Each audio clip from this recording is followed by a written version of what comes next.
Hello আমার প্রিয় বন্ধুরা, তোমরা সবাই কেমন আছো? আশা করি তোমরা প্রত্যেকে খুব ভালো আছো এবং সুস্থ আছো। তোমাদের প্রত্যেককে ওয়েলকাম করছি ইনসাইটফুল স্টাডি বাংলার আরেকটি নতুন ভিডিওতে। আজকের এই ভিডিওটি হচ্ছে এইচএস সেকেন্ড ইয়ারের জন্য। এইচএস সেকেন্ড ইয়ারের বেঙ্গলি এমএল সাবজেক্টের একটি ইম্পর্টেন্ট বেঙ্গলি চ্যাপ্টার হচ্ছে স্বাদেশিকতা, রবীন্দ্রনাথ ঠাকুরের লেখা। আজকের এই ভিডিওটির মাধ্যমে স্বাদেশিকতা চ্যাপ্টারটির ইম্পর্টেন্ট কোয়েশ্চেন্স অ্যান্ড আনসার নিয়ে তোমাদের সাথে আলোচনা করব। তাই তোমরা ভিডিওটি এক সেকেন্ড স্কিপ না করে সম্পূর্ণ ভিডিওটি দেখবে এবং ভিডিওটি ভালো লাগলে ভিডিওটিতে একটি লাইক, এবং যারা এইচএস দেবে 2025 সালে তাদের সাথে ভিডিওটি মাস্ট একবার শেয়ার করে সাবস্ক্রাইব করে পাশে থাকা বেল আইকন প্রেস করে রাখতে একেবারেই ভুলবে না এ ধরনের নতুন ভিডিও সবার আগে সবার প্রথমে পাওয়ার জন্য। তাহলে চলো আজকের এই ভিডিওটি আমরা স্টার্ট করি।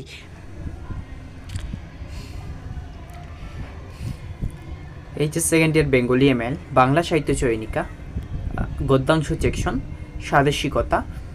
স্বাদেশিকতার প্রথম প্রশ্নটি হচ্ছে, স্বাদেশিকতা প্রবন্ধটি কার লেখা? উত্তর রবীন্দ্রনাথ ঠাকুর। 2018 সালে এই প্রশ্নটি এসেছিল। 2 নম্বর প্রশ্ন, আমাদের বাড়ির সাহায্যে দেশ বলে একটি মেলা সৃষ্ট হইয়াছিল, শূন্যস্থান পূর্ণ করো। এইচএস 2019 এসেছিল। উত্তরটি হচ্ছে হিন্দু মেলা।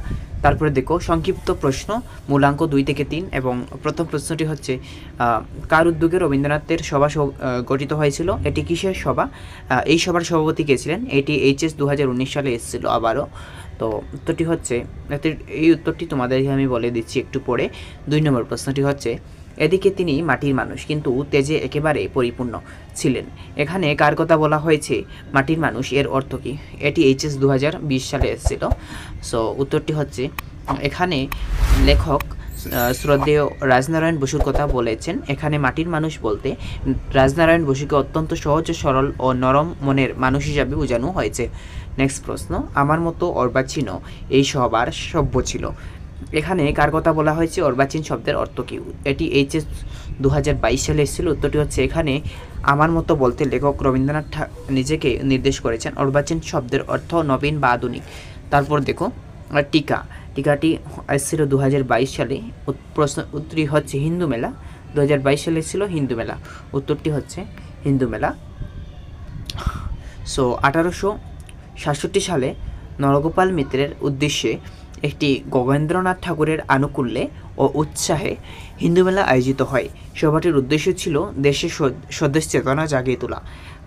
গণেন্দ্রনাথ ঠাকুর ছিলেন হিন্দু মেলার সম্পাদক এবং নবগোপাল মিত্র সহকারী সম্পাদক। এই মেলাতে সর্বপ্রথম জাতীয় শিল্পোদ্যান আয়োজিত হয়। দেশের উন্নতির সঙ্গে সম্পর্কিত প্রতিটি বিষয়ই এই মেলার বিচার্য বিষয় ছিল। তারপর দেখো প্রশ্নটি হচ্ছে রচনাধর্মী প্রশ্ন, এবং এগুলো মার্কস হচ্ছে পরীক্ষায় 4, 5, 6।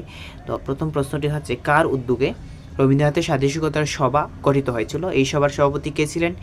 সভার সদস্যরা আয়ের কত অংশ কী উদ্দেশ্যে দান করতেন? এটি এইচএস 2018 সালে এসেছিল। উত্তরটি হচ্ছে রবীন্দ্রনাথ ঠাকুরের দাদা জ্যোতিরেন্দ্রনাথ ঠাকুর এই উদ্দেশ্যে রবীন্দ্রনাথের সভার স্বাদেশিকের সভা গঠিত হয়েছিল। স্বাদেশিক সভার সদস্যরা তাদের আয়ের 10% এই সভায় দান করতেন, কারণ এই সভার অন্যতম একটি উদ্দেশ্য ছিল দেশালাই সহ বিভিন্ন প্রয়োজনীয় দ্রব্যের দেশীয় কারখানা স্থাপন করা। আর এই কারখানা স্থাপনের কার্যে অর্থ সাহায্য করার জন্য সদস্যরা তাদের আয়ের 10% এই সভা দান করতেন। তারপর দেখো সবসঙ্গ ব্যাখ্যা, এটি 2020 সালে এসেছিল, অর্থাৎ 2020 সালে এসেছিল। দ্বার আমাদের রুদ্র, ঘর আমাদের অন্ধকার, দীক্ষা আমাদের ঋন্ত্রে, কথা আমাদের চুপি চুপি, ইহাতেই সকলের রুহম হর্ষণ হইতো, আর বেশি কিছুই প্রয়োজন ছিল না। এটি 2021 সালে এসেছিল। এইচএস 2020 সালে এসেছিল। উত্তরটি হচ্ছে, আলোচ্য অংশটি রবীন্দ্রনাথ ঠাকুরের রচিত স্বাদেশিকতা গদ্যাংশ থেকে গৃহীত। জ্যোতিরেন্দ্রনাথ ঠাকুরের উদ্যোগে গঠিত স্বাদেশিক সভা সম্পর্কে লেখক আলোচ্য বিষয় ব্যক্ত করেছেন। কলকাতার একটি গলির মধ্যে খেলাতচন্দ্র ঘোষের মানিকাধীন একটি পোড়ো বাড়িতে স্বাদেশিক সভা বসত। ঘরটি অন্ধকার করে, দরজা বন্ধ করে, লোকচক্ষুর আড়ালে অত্যন্ত গোপনে এই সভার কাজকর্ম, আলোচনা ইত্যাদি কার্য সমাধা হতো। যারা এই সবার সঙ্গে যুক্ত ছিলেন তারা প্রত্যেকেই ইংরেজ বিরোধী, আর ইংরেজের প্রতি এই বিদ্বেষী তাদের মনে বিদ্রোহের আগুন জ্বালিয়েছিল এবং তারা বীরত্বের সঙ্গে দেশভক্তির যজ্ঞে যোগদান করেছিল। তাদের উদ্দেশ্য ছিল বিদেশি প্রভাবমুক্ত স্বদেশী সমাজ গড়ে তোলা। এই উদ্দেশ্যকে সফল করার জন্য তারা যেসব কাজকর্মে নিয়োজিত করতেন তা অত্যন্ত গোপনে সংগঠিত হয়। তাদের এই গোপন কার্যকলাপ সমাজের আর সাধারণ মানুষের কাছে কৌতূহলের বিষয় ছিল, আর সাধারণ মানুষের এই কৌতূহল সবার সদস্যদের রোমহর্ষণ করত, তাদের উদ্যমকে বাড়িয়ে তুলত। সো নেক্সট আরেকটি ইম্পর্টেন্ট প্রশ্ন হচ্ছে সপ্রসঙ্গ ব্যাখ্যা হচ্ছে, এটি 2022 সালে এসেছিল। তোমাদেরকে এই প্রশ্নটির উত্তর আমি পড়ে শোনাচ্ছি, এই উত্তরটা তোমরা নিজেরা করবে, আর যদি না পড়ো প্লিজ কমেন্টস করে জানাবে, আমি তোমাদের নেক্সট একটি ভিডিওতে এটার উত্তর আমি বলে দেব। অবশ্যই কমেন্টস করে জানাতে ভুলবে না। প্রশ্নটি হচ্ছে অভিনয় সাঙ্গ হইয়া গিয়াছে ফুট্টো উইলিয়ামের একটি স্টক খসে নাই, এবং এই পূর্বস্থিতির আলোচনা করিয়া আজ আমরা হাসিতেছি। এটি 2022 সালেও এসেছিল।